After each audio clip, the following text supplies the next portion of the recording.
Assalamualaikum warahmatullahi wabarakatuh. Halo keluarga Jakarta, kembali lagi di podcast Keluarga Jakarta bersama saya Mira Rizkia. Berbicara terkait dengan keluarga, keluarga memiliki peran penting dalam membangun karakter dan perkembangan emosi anak.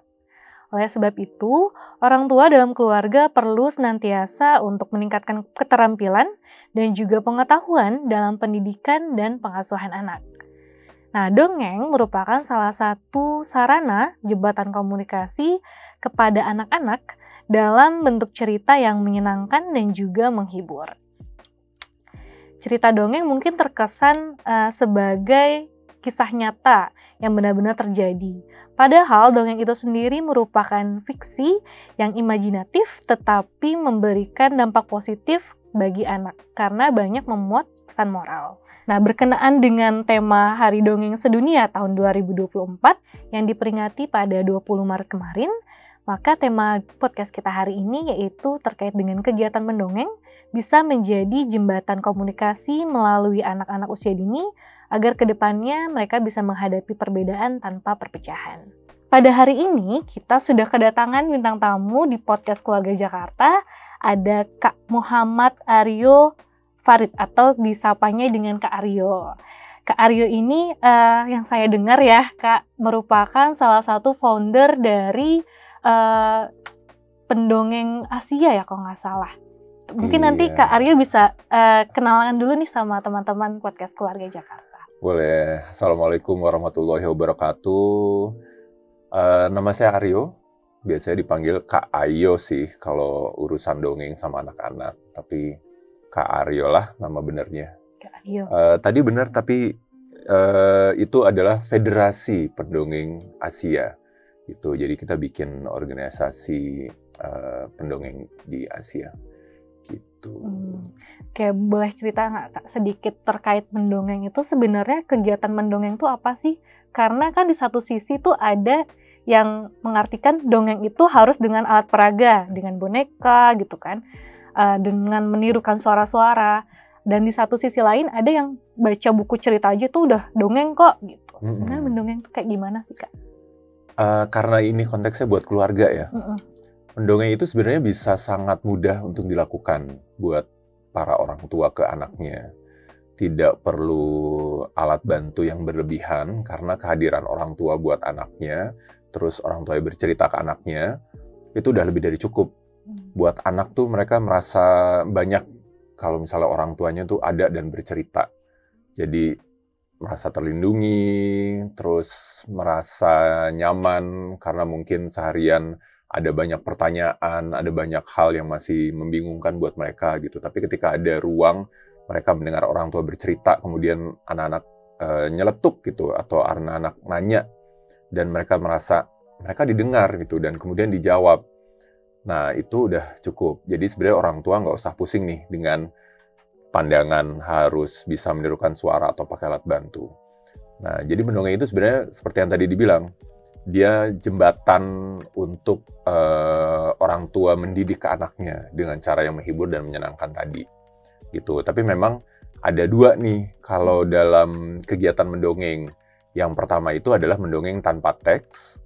Yang kedua adalah mendongeng dengan teks. Mendongeng tanpa teks itu kalau misalnya, ini aku pernah bikin penelitian ya, jadi kebanyakan bapak-bapak di rumah itu kalau mendongeng nggak suka baca buku.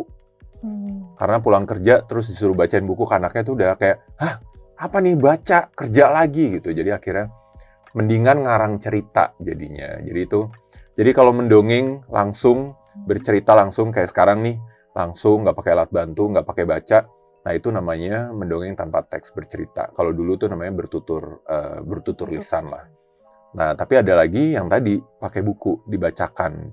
Kalau istilahnya itu read aloud. Nah, read aloud itu sebenarnya sangat disarankan kalau misalnya anaknya masih dalam usia dini, karena itu adalah salah satu caranya untuk membangun kecerdasan berbahasa anak. Karena anak akan mudah belajar ke depannya ketika dia sudah mengerti kata, kalimat, sudah memiliki banyak kosakata gitu. Nah, dongeng itu sebenarnya di antara dua itu sih. Nah, sisanya alat bantu ya bisa macam-macam sih kalau ada aja. Iya, tapi kan di satu sisi nih ya Kak, kadang kan mungkin dari keluarga Jakarta ini kebanyakan mayoritas mungkin adalah pekerja. Jadi untuk sampai rumah terus harus mendongeng ke anak itu katanya nggak ada waktu lah, atau gimana ya, mereka bingung gitu kan, apakah dengan banyak ya di YouTube gitu kan, atau ada aplikasi yang untuk ngedongeng anak itu sebenarnya menurut dari Kak Aryo sendiri sebagai penutur cerita itu gimana sih Kak nanti efeknya ke anak? Karena kan jadi kan jatuhnya kita cuma nyetel aja ya, nyetel di YouTube aja gitu. Kalau mau itu jadi bukan anaknya nggak apa-apa. Kalau mau jadi anak si gadget-gadget itu nggak apa-apa. Tapi kalau mau tetap dianggap orang tua sama anaknya, sebaiknya orang tua itu harus meluangkan waktu untuk bersama anaknya. Bercerita tentang apapun aja, it works gitu. Jadi dongeng itu nggak harus dongeng sebelum tidur. Apalagi bapaknya banyak, atau tidak harus bapak ya. Sekarang kan kalau di Jakarta banyak ibu yang bekerja juga. Dan mungkin juga pulangnya sama malam gitu. Tidak harus dongeng sebelum tidur, meskipun dongeng sebelum tidur itu tetap adalah waktu yang terbaik buat anak mendengarkan cerita. Kenapa? Karena itu adalah waktu yang paling nyaman buat anak. Jadi sebelum tidur, anak itu sudah selesai main, sudah selesai makan, nonton apapun, melakukan apapun yang biasa dilakukan. Dan sebelum tidur itu udah dalam posisi dia paling nyaman lah gitu. Dan ketika kemudian orang tuanya bercerita, bapaknya bercerita, ibunya bercerita, dan kemudian ditutup dengan, biasanya kan di bagian akhir tuh ada ending yang baik lah gitu kan di dalam cerita, atau pesan moralnya nyampe di akhir gitu, kata Kamira tadi. Nah, pesan moral itu akan jadi sugesti positif yang ditangkap sama anak, dan kemudian dibawa ke alam bawah sadar ketika dia tidur. Dan itu salah satu yang akan dia ingat, dan ketika itu berulang, itu yang akan membentuk karakternya dia sebenarnya. Gitu, dia akan belajar dari cerita-cerita itu di situ. Ketika ada banyak hal-hal baik yang dia dengar, dan bagaimana hal baik itu berproses di dalam cerita. Nah, itu dia belajar dari situ. Nah, tapi kalau misalnya orang tua tidak bisa melakukannya sebelum anaknya tidur, mungkin karena lelah, dan itu nggak apa-apa, coba cari waktu luang yang terbaik kira-kira kapan. Akhir pekan misalnya, jadi misalnya instead of jalan-jalan ke mall, yang kemudian di mall juga saling makan sambil megang gadget masing-masing, mendingan ke taman, piknik, dan ngobrol, atau bikin peraturan kalau misalnya akhir pekan, ketika kita lagi makan bersama, itu nggak gadgetnya ditaruh gitu. Jadi kita ngobrol. Nah, ngobrol itu bisa saling cerita kan. Dan mendongeng atau bercerita itu tidak harus cerita rakyat atau cerita dari buku.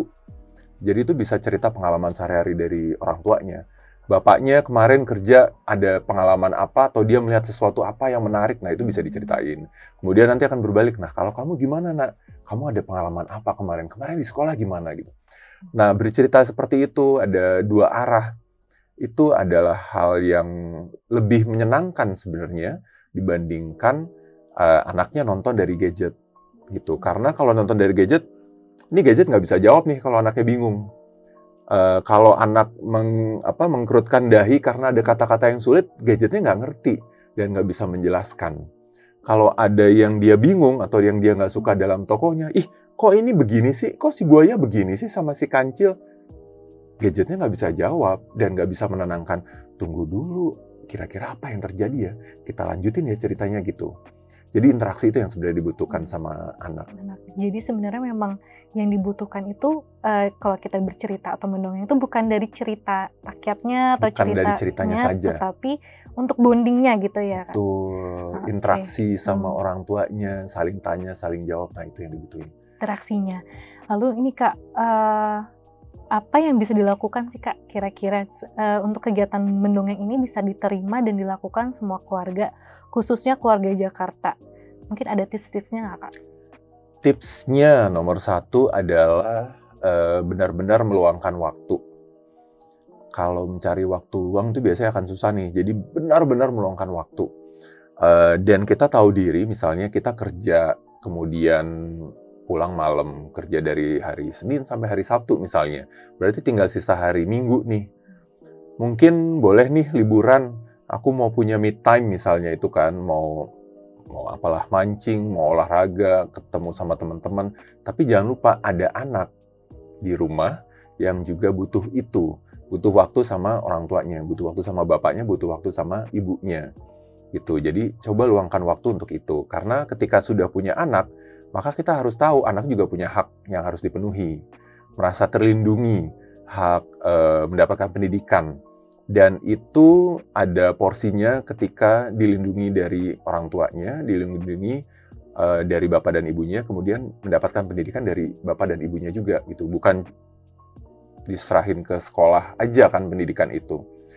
Nah, pertama itu meluangkan waktu. Cari waktu luang sebaik-baiknya itu kapan. Jadi, ya istilahnya, kalau udah punya anak ya tanggung jawablah sama anaknya, karena itu amanah. Yang kedua, pilih cerita yang paling baik. Cerita yang paling baik adalah cerita yang bisa dikira-kira kalau ini disukai sama anaknya.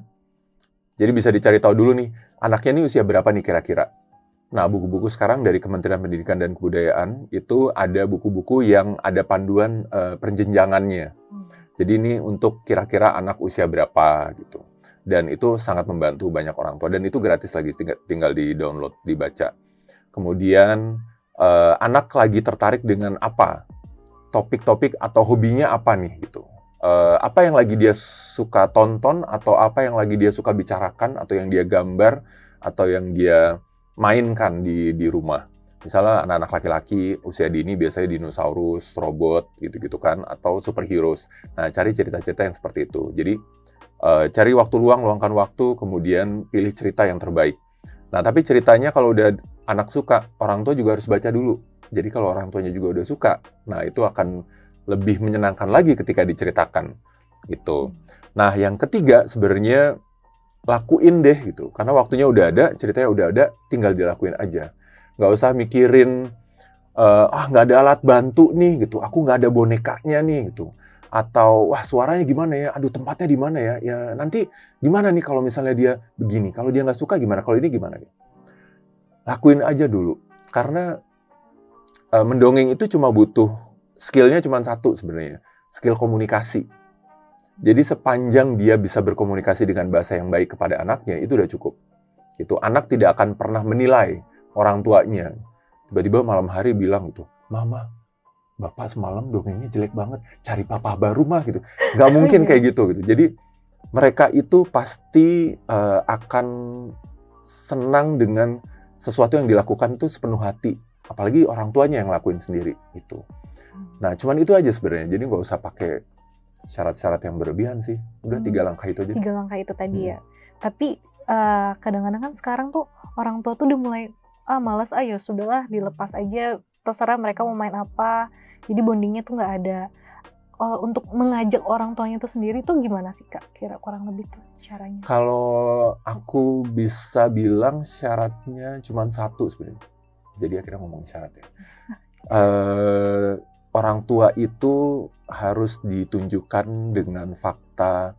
Ada banyak hal-hal negatif yang sekarang terjadi ketika orang tua tidak dekat sama anaknya. Nah, itu bisa dicari dengan sendirinya. Kenakalan remaja. Anak nakal itu bukan karena anaknya nakal ya, karena anak tidak dekat dengan orang tuanya. Tidak bisa mendapatkan perlindungan dari orang tuanya, akhirnya dia mencari cara lain untuk mendapatkan perhatian, atau ya karena nggak tahu ada cara yang baik untuk aktualisasi dirinya atau menjalankan hobinya, ya akhirnya ketemu yang macam-macam nih, pilihannya ada banyak. Ada speech delay sekarang. Banyak anak-anak usia dini itu ada keterlambatan untuk memiliki kemampuan berbicara. Speech delay ini banyak dijumpai karena anak terpapar gadget sejak bayi, sejak dini usia.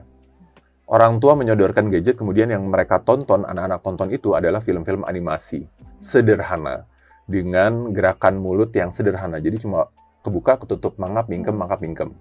Kata-kata yang terdengar itu benar. Jadi misalnya, halo adik-adik, selamat pagi, kakak akan bercerita. Tapi kalau dalam animasi itu cuma kebuka, ketutup. Sedangkan kalau orang tua bicara atau cerita, ini rongga mulutnya bergerak dengan cara yang berbeda-beda untuk mengucapkan kata atau bunyi yang beda-beda. Nah, anak tidak mendapatkan itu di gadget. Tapi ketika itu terpapar, mereka ngerti kata-katanya.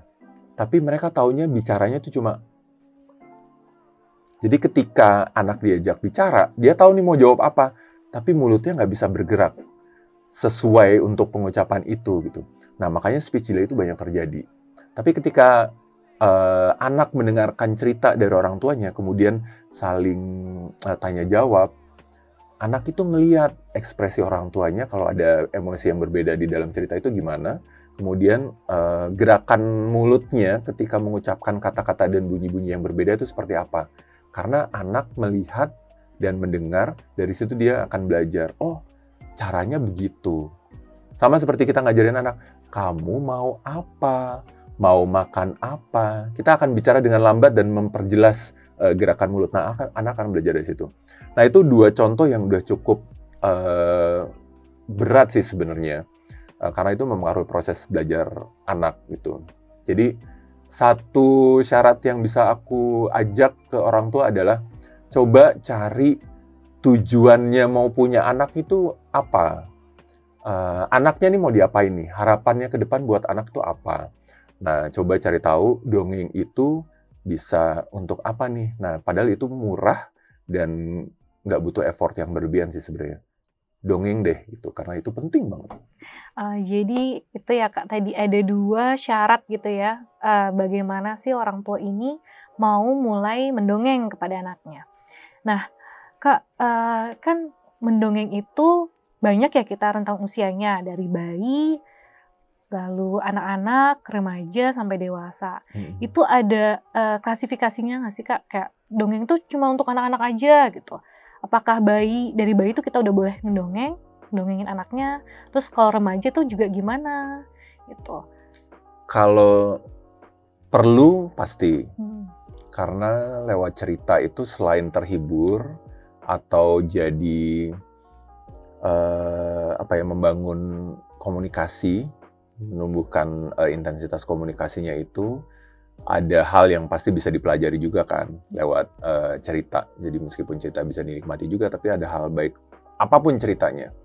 Semua usia itu iya, bahkan bukan cuma hitungannya anak-anak yang sampai 17 tahun itu, semua usia sampai dia usia lanjut itu pun masih senang mendengarkan cerita. Makanya kita kan senang juga nih kalau ketemu ntar cerita, kamu apa kabar? Iya, aku habis gini-gini. Nah, itu sebenarnya udah cerita juga. Gitu ya. Iya.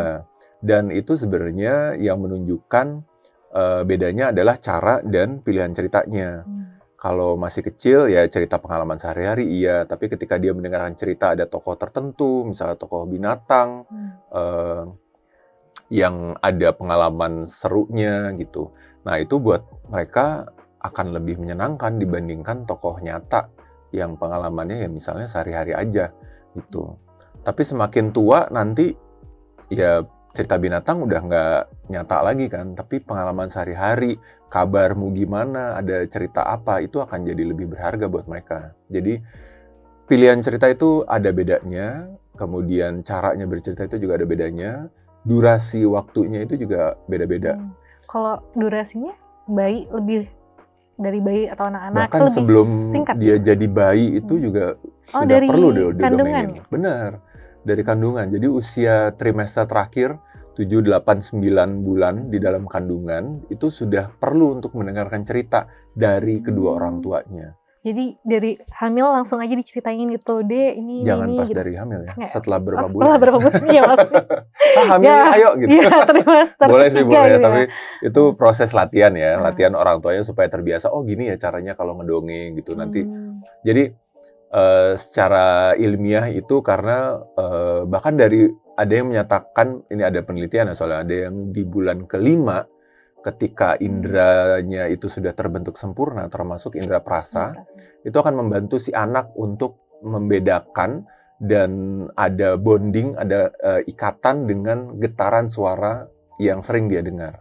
Dan kalau yang sering bercerita adalah bapak atau ibunya, maka dia akan lebih dekat dengan kedua suara itu, akan ada kenyamanan dengan kedua getaran suara itu, dan dia ada bonding kuat banget tuh. Jadi nanti ketika dia lahir, ada perasaan gak nyaman, minum makan itu udah, terus dia nggak ada udah nyaman, pakaiannya ini segala macam, cuaca juga cukup nyaman, tapi kenapa ya gitu. Orang tuanya cukup cerita aja biasa atau ngobrol biasa, getaran suara itu akan dirasakan sama si anak dan itu akan membuat dia nyaman, akhirnya dia tenang.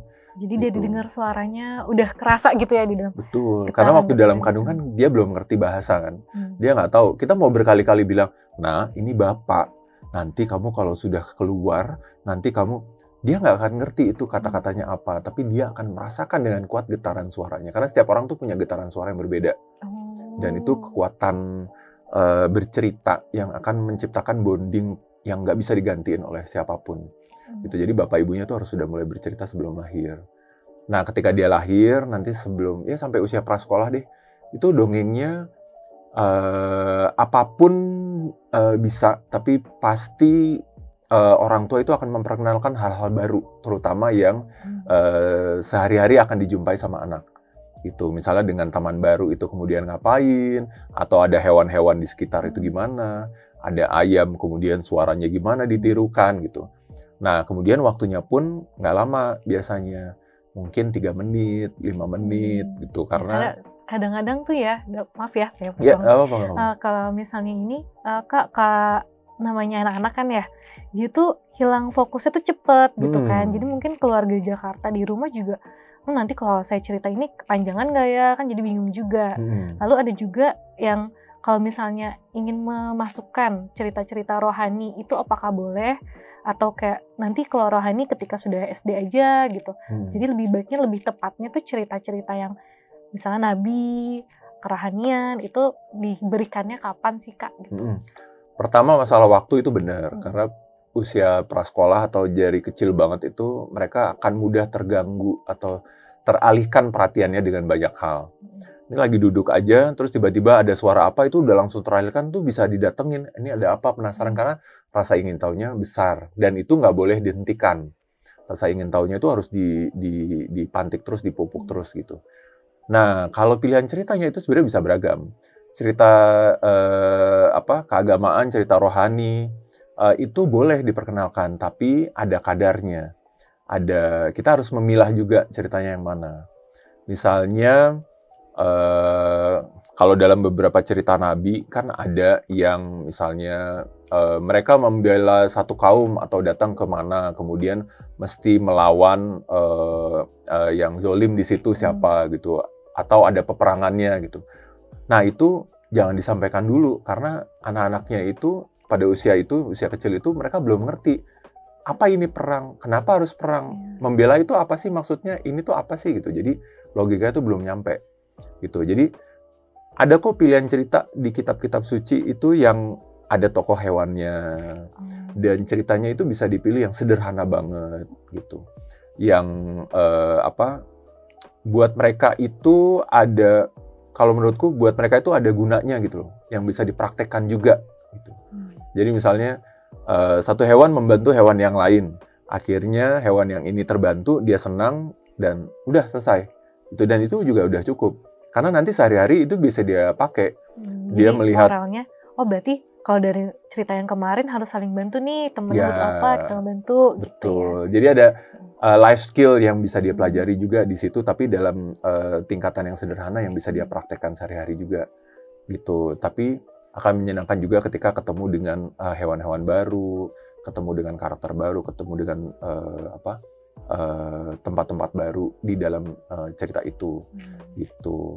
Beragam banget kok. Nanti bertingkat usianya ya masuk lagi ke cerita rakyat yang tokohnya makin banyak, alurnya agak sedikit kompleks, ada cerita detektif juga masuk di situ, kemudian naik lagi cerita-cerita yang realistis, cerita-cerita yang inspiring gitu kan. Biasanya kalau udah makin dewasa tuh udah nggak kena tuh cerita hewan, binatang, cerita rakyat, tapi masuk ke cerita yang kayak dulu tuh ada Chicken Soup for the Soul gitu kan. Iya, dari pengalaman orang lain kemudian diceritakan, karena kita butuh cerita orang lain untuk belajar, karena kita nggak punya banyak kesempatan untuk bisa menghidupi untuk bisa menjalani kehidupanmu atau kehidupan yang lain. Tapi kalau bisa dengar cerita-ceritanya, oh ternyata gitu ya jadi penyiar itu, oh ternyata gitu ya jadi ini, oh ternyata itu ya, oh seru juga ya, jadi bisa belajar. Jadi itu biasanya real life story yang disukai sama orang-orang yang lebih dewasa. Gitu. Oke. Sekarang ini kan Kak terkait dengan cerita-cerita atau dongeng-dongeng ini kalau dari kacamata saya ya, kacamata yang karena mungkin kakak kacamata ya? Iya, karena pakai kacamata. Kalau dari kakak kan mungkin karena memang penutur atau pendongeng gitu ya, sering dari satu sekolah ke sekolah lain atau dari satu komunitas ke komunitas lain, ada aja gitu kan pangsanya atau pasarnya anak-anaknya yang ikut ke kelas mendongeng itu. Nah, kalau dari saya kan lihatnya sekarang kayaknya sudah mulai sedikit nih minat anak-anak tuh untuk membaca atau mendengarkan cerita. Nah, kalau dari kakak sendiri ada tantangan nggak sih Kak selama jadi pendongeng? Karena kan kalau dari saya kan kayaknya peminatnya udah berkurang deh.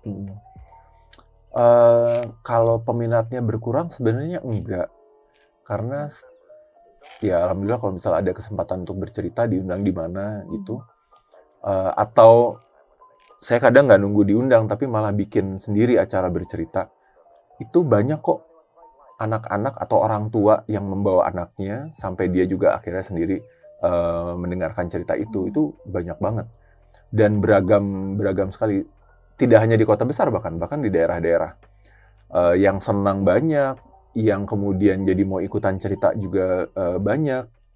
Dan kalau tadi sempat dibilang minat baca rendah itu sebenarnya nggak juga, sekarang malah lagi tinggi-tingginya mungkin. Karena akses kepada bacaan itu sekarang udah banyak banget. Perpustakaan udah makin banyak dan bagus-bagus. Apalagi kita bicara di Jakarta itu udah makin bagus. Perpustakaan di masing-masing kota madya ya. Jakarta Timur, Jakarta Barat, Jakarta Selatan, Jakarta Utara, Pusat, dan lain-lain itu. Mereka punya gedung perpustakaan yang udah oke banget fasilitasnya. Kemudian mereka ada perpustakaan keliling. Bahkan menyediakan perpustakaan digital yang bisa dibaca bukunya, dipinjam bukunya secara gratis. Jadi akses tuh ada banyak banget. Dan bahkan penerbit udah sekarang tuh bergairah mengeluarkan buku-buku baru. Kemdikbud mengeluarkan buku-buku anak banyak banget dengan perjenjangan yang beda-beda. Jadi anak TK beda, SD kelas awal beda, SD kelas akhir beda, SMP beda gitu. Atau kadang nggak pakai level sekolah nih, tapi pakai level kemahiran atau kemampuan membacanya. Jadi yang tahap membaca awal itu biasanya teksnya sedikit, itu ada banyak banget pilihan bukunya sekarang. Yang udah mahir banget tuh yang level mahir itu biasanya D atau C itu udah juga banyak banget bukunya gitu. Jadi sekarang tuh lagi bagus-bagus ya sebenarnya, lagi tinggi banget. Cuma memang kendalanya masih banyak orang tua yang belum tersosialisasi dengan itu. Mungkin karena kesibukan bekerjanya atau dunianya beda, atau dia follow-nya beda di media sosialnya atau di TikTok-nya itu. Jadi dia nggak tahu nih ini gitu. Ya ada kendalanya itu sih sebenarnya di kampanye itu aja sih, sosialisasinya. Tapi kalau yang saya lihat sendiri, saya kan juga lihat dari IG-nya Kak Aryo nih, Kak AIO Dongeng ya kalau nggak salah. Di Instagramnya tuh ada. Jangan lupa di follow ya. Oke. Nah, di sana kan saya lihat juga banyak ya kakak ke beberapa kota tuh. Udah keliling Indonesia ya Kak ya. Itu kira-kira ngelihat dari situ, dari pasti kan tujuannya berbeda-beda nih, sasarannya berbeda-beda karena beda-beda kota gitu, beda-beda sasarannya, anak-anaknya juga karakteristiknya berbeda. Itu kendala yang paling ditemuin tuh apa? Lalu saya juga lihat kakak kan ke ASEAN ya Kak ya. Nah, kalau di luar negeri tuh bedanya sama Indonesia gimana sih? Kan kita juga pengen tahu ya, di Indonesia nih kayak gini, kalau di luar minat bacanya mereka lebih gimana atau gimana gitu. Kalau di Indonesia kendala sih nggak ada. Karena ya bersyukur kita punya bahasa persatuan, bahasa Indonesia. Jadi cerita dimanapun itu menyenangkan sekali dan mereka senang banget dengerin cerita. Sama, nggak ada, mau di kota mau di desa, ya nggak bisa dibilang di desa lah gitu. Sekarang udah sama semuanya, nggak ada masalah, nggak ada kendala apa-apa. Sama-sama menyenangkannya, sama-sama antusiasnya gitu. Malah terkadang banyak di daerah-daerah selain Jakarta itu mereka malah minta lagi gitu. Saya pernah ke satu daerah di Sumba. Jadi misalnya saya ada 4 hari nih, kegiatannya cuma 1 hari. Di hari kedua misalnya, karena hari pertama datang persiapan, terus hari kedua. Tapi di situ tuh pesawat baru datang di 2 hari berikutnya gitu. Jadi nggak bisa besoknya langsung pulang. Nah, tapi karena antusias tinggi banget, terutama dari guru-gurunya yang melihat kayak, makhluk apa ini gitu, oh cara bercerita apa ini, kok bisa kayak gitu kan. Mereka sambil belajar juga ya soalnya. Sambil belajar. Nah kemudian mereka ngundang lagi, Kak datang lagi dong, besok ada waktu nggak gitu. Kita mau ngundang sekolah-sekolah terdekat sama anak-anaknya karena anaknya itu kayak cuma kelas-kelas 4, 5, 6 gitu.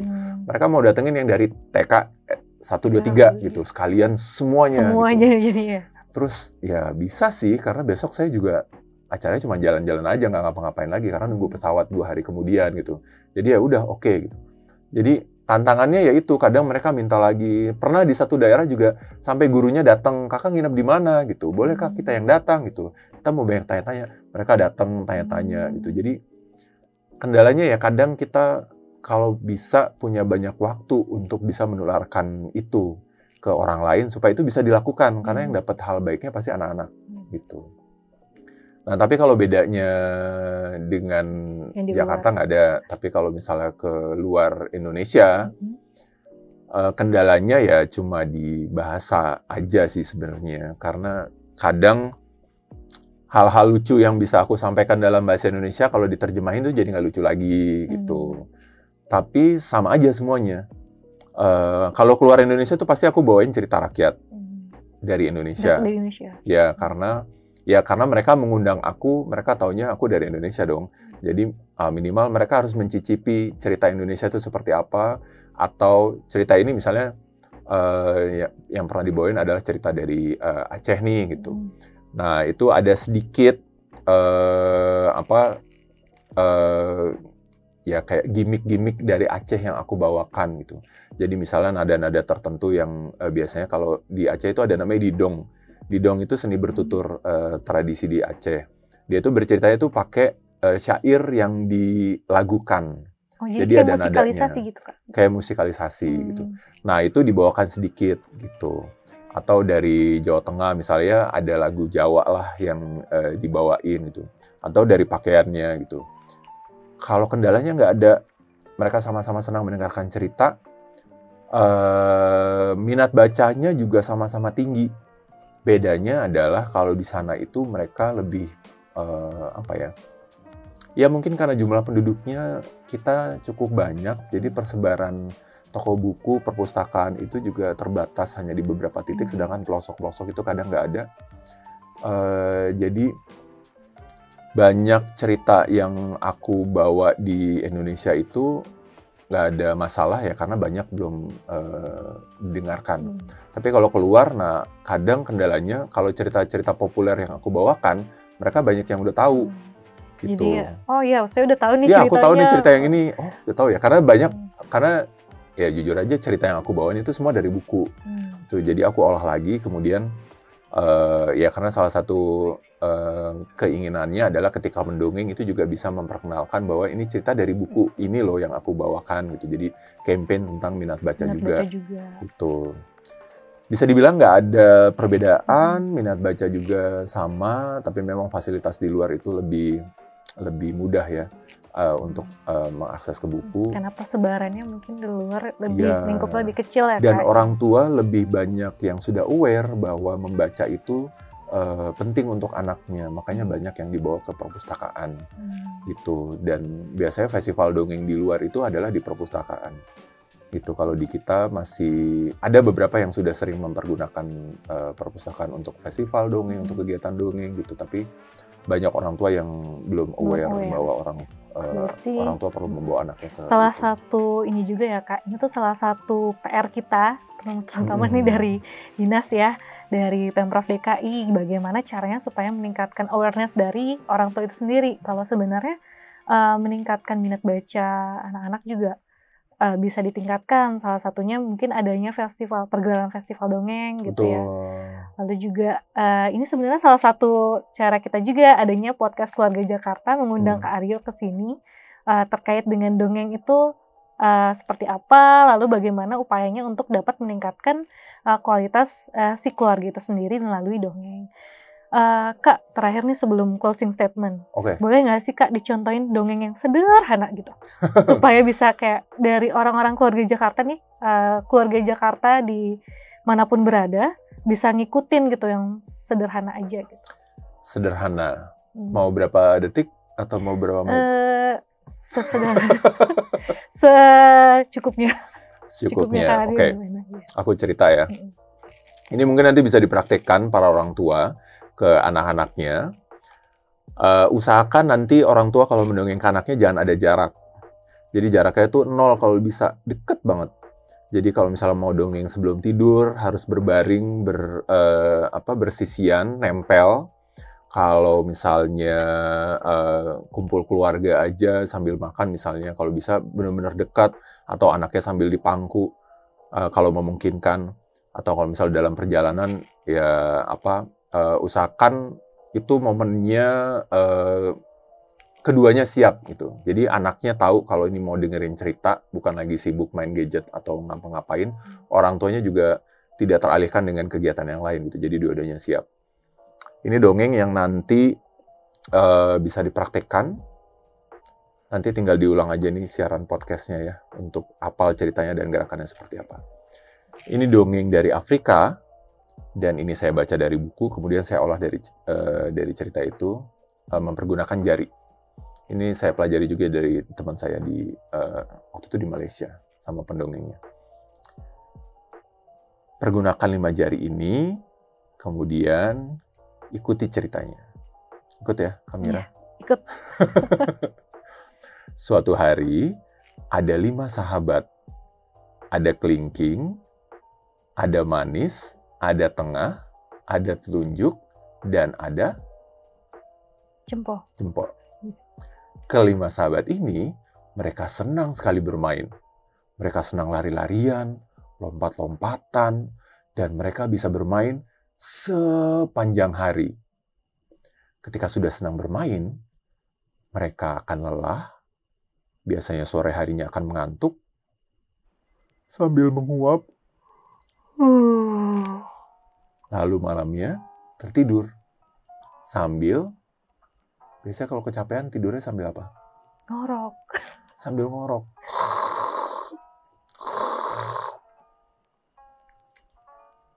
Keesokan harinya, sahabat yang pertama bangun dari tidurnya.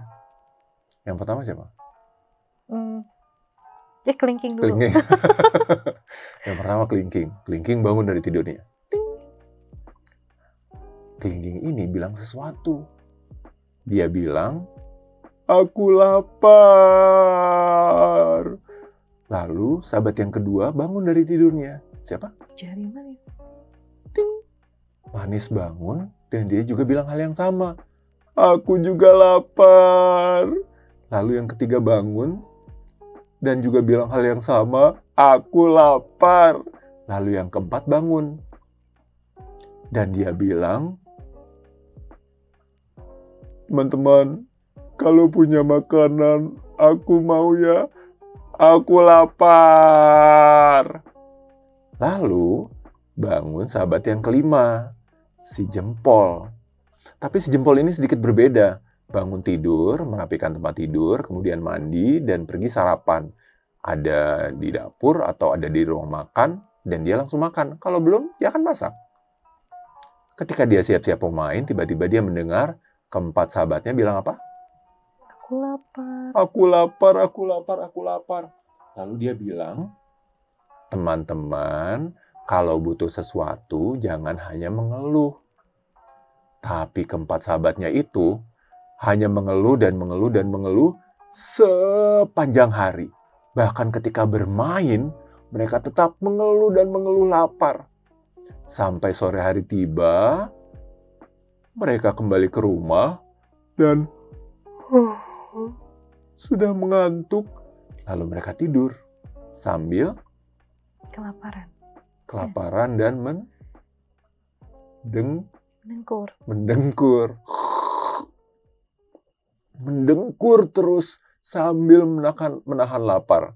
Sampai keesokan paginya bangun lagi sahabat yang pertama dan bilang apa seperti kemarin, Kamira? Lapar. Bilang lapar. Lalu sahabat yang kedua bilang apa? Aku juga lapar. Lalu yang ketiga bilang apa? Sama, cari makan. Lalu yang keempat bilang apa? Ada yang punya makanan? Ada yang punya makanan karena dia juga lapar. Dia juga lapar. Sampai sahabat yang kelima bangun dan sama seperti sebelumnya dan seperti hari-hari sebelumnya. Mandi, berganti pakaian, merapikan tempat tidur, dan sarapan dulu. Kemudian dia tetap mendengar teman-temannya mengeluh dan mengeluh dan mengeluh. Dia masih ingat, dia sudah bilang, kalau butuh sesuatu jangan hanya mengeluh. Tapi mereka tetap mengeluh. Mungkin perlu dibantu. Akhirnya sahabat yang kelima mengambilkan makanan dan membagikan kepada keempat sahabat yang lain. Sampai dia pergi ke tempat-tempat yang jauh untuk mengumpulkan makanan dan membaginya ke sahabat-sahabat yang lain. Dan itulah kenapa sejak saat itu, sahabat yang kelima ini letak rumahnya lebih jauh dibandingkan keempat sahabat yang lain. Karena dia pergi ke tempat-tempat yang jauh untuk mencari makanan. Dan itu juga kenapa kalau ada anak yang suka membantu anak yang lain, suka dikasih jempol. Begitu ceritanya. Wah, ini ceritanya ini ya Kak, kita tidak perlu alat bantu yang Nggak perlu alat gimana-gimana. bantu, benar. Pakai jari tangan aja tuh udah bisa cerita ke Benar. anak-anak di rumah. Ini salah satu pembelajaran yang sangat berharga banget nih buat buat keluarga Dan Jakarta. satu tips nih buat keluarga Jakarta kalau mau cerita yang seperti tadi, apalagi dongeng jari, itu aku nyebutnya dongeng jari. Dongeng jari. Usahakan ada di dekat anaknya, kemudian anaknya itu yang jadi karakter-karakternya, mempergunakan jari anaknya. Jadi nanti orang tuanya yang akan pegang jarinya. Ini yang pertama, ini yang kedua, ini yang apa. Kemudian mereka tidur. Sentuhan-sentuhan itu akan sangat berharga banget buat anak. Gitu, karena nanti bertambah dengan waktu kedekatan-kedekatan orang tua menyentuh anaknya, memeluk anaknya, membuat anaknya merasa nyaman dan merasa terlindungi. Itu sangat dibutuhkan gitu.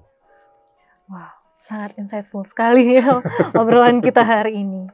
Oke, Kak Aryo, mungkin ada closing statement yang Kakak bisa berikan untuk keluarga Jakarta? Oke. Terkait dongeng ya? Iya, terkait dongeng. Baik. Untuk keluarga Jakarta, jangan lupa luangkan waktu, jangan mencari waktu luang, karena kadang kalau mencari waktu luang nggak ketemu. Jadi benar-benar meluangkan waktu untuk bercerita atau mendongeng ke anaknya. Karena meluangkan waktu untuk bercerita itu adalah quality time yang berharga, tidak hanya untuk anak, tapi juga untuk orang tua. Selamat menikmati mendongeng ke anak.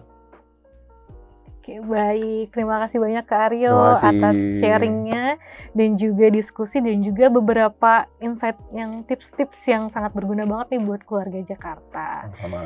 Semoga nanti keluarga Jakarta dapat lebih mengerti dan memahami pentingnya kegiatan mendongeng, terutama untuk perkembangan anak-anak baik secara langsung maupun tidak langsung ke depannya.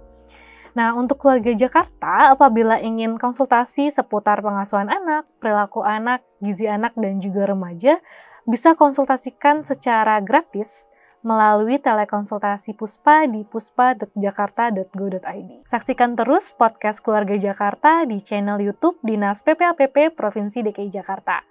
Jangan lupa untuk subscribe, like, komen, dan share video ini ke kerabat-kerabat Anda. Makasih ya Kak Aryo. Sama-sama. Sampai jumpa.